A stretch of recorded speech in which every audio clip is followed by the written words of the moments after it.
Let's go! Siyempre masaya and excited ako. Kasi this time, alam mo yun, I mean yung relationship namin mas lumalim na.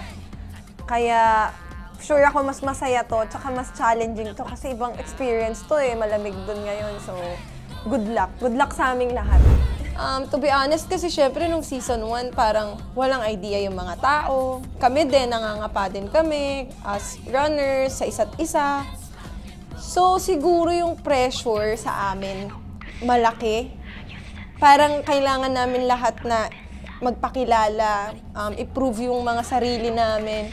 Tapos at the same time, hindi ganun kalalim yung relationship.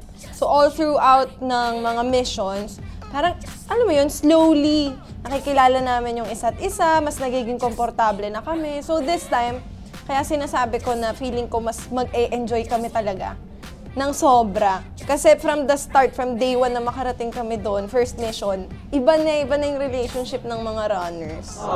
So yun. Ayun, nagkukulong ako sa ref para masanay ako sa Hindi, syempre physically, kailangan prepared ka. Diba, alam naman natin gano'n ka-physical ang running man. So, ngayon, nagtitraining ako. Ako, batak ako ngayon. Nagtitraining ako ng for sangre and for running man at the same time. So, ready na ba kayo makita ang mga muscles ko? Wow, muscles! Wala pa ako, hindi pa ako nag-iisip actually. Hindi pa ako nag-strategize. Pero, baka mamaya. Baka mamaya. Or bukas. Pero this time, gusto ko lang mag-enjoy. Yun yung parang ano ko talaga. Gusto ko mag-enjoy. And excited ako. Sobrang excited ako na para sa mga missions namin. And na-miss ko to. Lahat itong outfit. And yung mga runners. So, bahala na si Lord. Basta mag-enjoy ako. Let's go!